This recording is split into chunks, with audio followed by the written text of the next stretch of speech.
विज्ञानमय कोश का जागरण। अन्नमय, प्राणमय और मनोमय, इन तीन कोशों के उपरांत आत्मा का चौथा आवरण व गायत्री का चौथा मुख विज्ञानमय कोश है। आत्मोन्नति की चतुर्थ भूमिका में विज्ञानमय कोश की साधना की जाती है। विज्ञान का अर्थ है विशेष ज्ञान।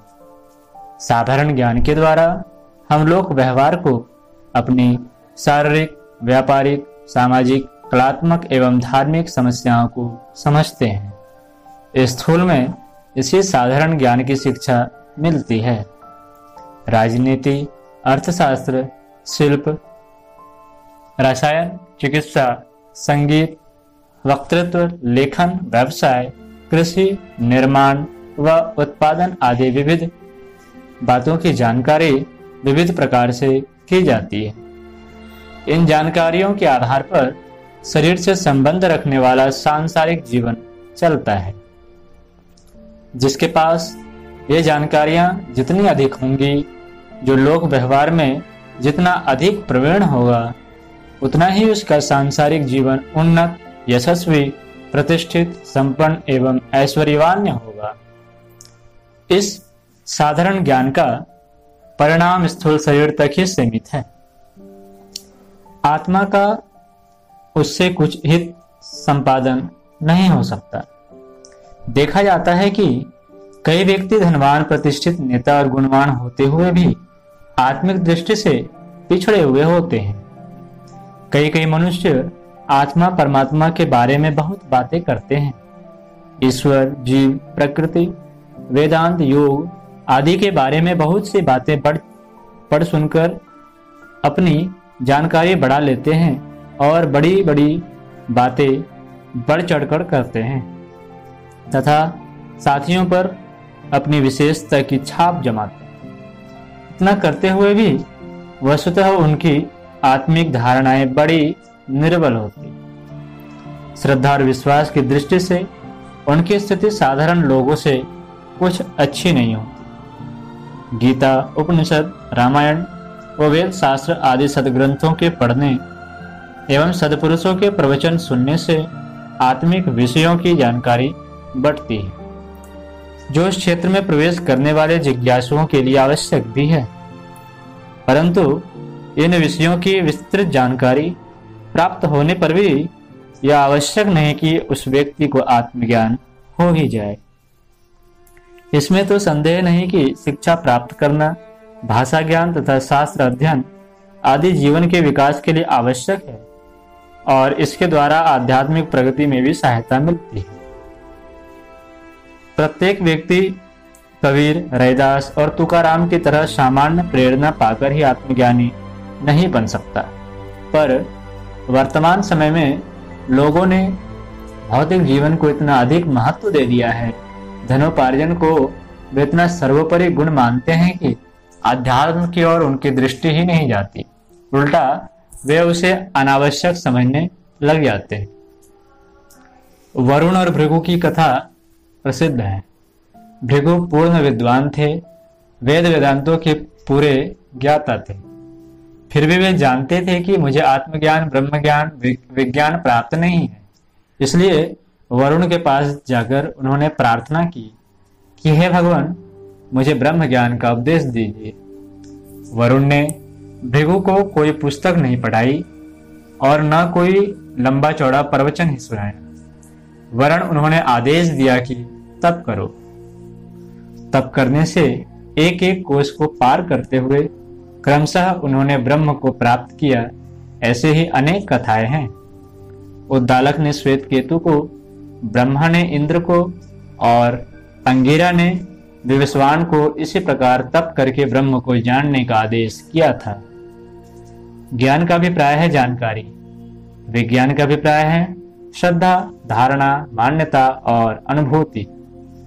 आत्मविद्या के सभी जिज्ञासु यह जानते हैं कि आत्मा अमर है, शरीर से भिन्न है, ईश्वर का अंश है, सच्चिदानंद स्वरूप है। परंतु इस जानकारी का एक कण भी अनुभूति भूमिका में नहीं होता। स्वयं को तथा दूसरों को मरते देखकर हृदय विचलित हो जाता है। शरीर के लाभ के लिए आत्मा के लाभों की उपेक्षा प्रतिक्षण होती जाती है। दीनता, अभाव, तृष्णा और लालसा हर घड़ी सताती रहती है। तब कैसे कहा जाए कि आत्मा की अमरता, शरीर की भिन्नता तथा ईश्वर के अंश होने की मान्यता पर हमें श्रद्धा है, आस्था है और विश्वास। अपने संबंध में तात्विक मान्यता स्थिर करना और उसका पूर्णतः अनुभव करना, यही विज्ञान का उद्देश्य है। आमतौर से लोग अपने शरीर को मानते हैं। स्थूल शरीर से जैसे कुछ हम हैं, वही उसकी आत्म मान्यता है। जाति, वंश, प्रदेश, संप्रदाय, व्यवसाय, पद, विद्या, धन, आयु, स्थिति और लिंग आदि के आधार पर यह मान्यता बनाई जाती है कि मैं कौन हूं। यह प्रश्न पूछने पर कि आप कौन हैं, लोग इन्हीं बातों के आधार पर अपना परिचय देते हैं। अपने को समझते भी वे यही हैं। इस मान्यता के आधार पर ही अपने स्वार्थों का निर्धारण होता है। जिस स्थिति में वे स्वयं हैं, उसी स्थिति का अहंकार अपने में जागृत होता है और स्थिति तथा अहंकार की पूर्ति, तुष्टि तथा संतुष्टि जिस प्रकार होनी संभव दिखाई पड़ती है, वही जीवन की अंतरंग नीति बन जाती है। बाहर के लोग धर्म और सदाचार की एवं सिद्धांतों और आदर्शों की बातें करते रहते हैं, पर उनका अंतःकरण उसी दिशा में काम करता है जिस ओर उनकी अंतरंग जीवन नीति प्रेरणा देती है। जब अपने को शरीर मान लिया गया है, तो शरीर का सुख ही अभिष्ट होना चाहिए। इंद्रिय भोगों की, मौज मजे की, मान बढ़ाई की व ऐशो आराम की प्राप्ति ही शरीर का सुख है। इन सुखों के लिए धन की आवश्यकता है, अस्तु धन को अधिक से अधिक जुटाना और भोग ऐश्वर्य में निमग्न रहना, यही प्रधान कार्यक्रम हो जाता है। इसके अतिरिक्त जो किया जाता है वह तो एक प्रकार की तफरीह और विनोद के लिए होता है। ऐसे लोग कभी कभी धर्म चर्चा या पूजा पाठ भी करते देखे जाते हैं। यह उनका मन बहलाव मात्र है। स्थिर लक्ष्य तो उनका वही रहेगा जो आत्म मान्यता के आधार पर निर्धारित किया गया है। आमतौर से आज यही भौतिक दृष्टि सर्वत्र दृष्टिगोचर है। धन और भोग की छीना झपटी में लोग एक दूसरे से बाजी मारने में इसी दृष्टिकोण के कारण जी जान से जुटे हुए हैं। परिणाम स्वरूप जिन कलह क्लेशों का सामना करना पड़ रहा है, वे सामने है। विज्ञान इस अज्ञान रूपी अंधकार से हमें बचाता है, जिस मनोभूमि में पहुंचकर जीव यह अनुभव करता है कि मैं शरीर नहीं, वस्तुतः आत्मा ही हूं। उस मनोभूमि को विज्ञान में कोश कहते हैं। आनंदमय अन्नमय कोश में जब तक जीव की स्थिति रहती है, तब तक वह अपने को स्त्री पुरुष, मनुष्य, पशु, मोटा पतला, पहलवान तथा काला गोरा आदि शरीर संबंधी भेदों से पहचानता है। जब प्राणमय कोश में जीव की स्थिति होती है, तो गुणों के आधार पर अपनत्व का बोध होता है।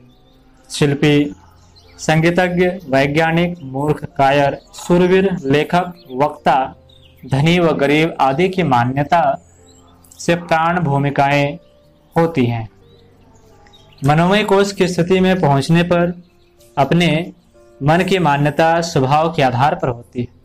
लोभी, दंभी, चोर, उदार, विषयी, संयमी, नास्तिक, आस्तिक, स्वार्थी, परमार्थी, दयालु व निष्ठुर आदि कर्तव्य और धर्म की औचित्य अनौचित्य संबंधी मान्यताएं जब अपने संबंध में बनती हो, उन्हीं पर विशेष ध्यान रहता हो, तो समझना चाहिए कि जीव मनोमय भूमिका में तीसरी कक्षा में पहुंचा हुआ है।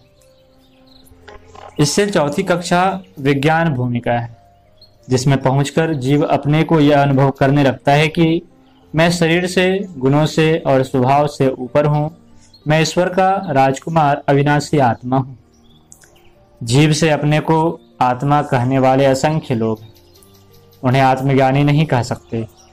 आत्मज्ञानी वह है जो दृढ़ विश्वास और पूर्ण श्रद्धा के साथ अपने भीतर यह अनुभव करता है कि मैं विशुद्ध आत्मा हूँ, आत्मा के अतिरिक्त और कुछ नहीं। शरीर मेरा वाहन है, प्राण मेरा अस्त्र है, मन मेरा सेवक है। मैं इन सबसे ऊपर, इन सबसे अलग और इन सब का स्वामी आत्मा हूँ। मेरे स्वार्थ इनसे अलग हैं। मेरे लाभ और स्थूल शरीर के लाभों व स्वार्थों में भारी अंतर है। इस अंतर को समझकर जीव अपने लाभ, स्वार्थ, हित और कल्याण के लिए कटिबद्ध होता है, आत्मोन्नति के लिए अग्रसर होता है, तो उसे अपना स्वरूप और भी स्पष्ट दिखाई देने लगता है। मनोमय कोश की चतुर्थ भूमिका में पहुंचे हुए जीव का दृष्टिकोण सांसारिक जीवों से भिन्न होता है। गीता में योगी का लक्षण बताया गया है कि जब सब जीव सोते हैं तब योगी जागता है, और जब सब जीव जागते हैं तब योगी सो जाता है। इन अलंकारिक शब्दों में रात को जागने और दिन को सोने का विधान नहीं है, वरन यह बताया गया है कि जिन चीजों के लिए साधन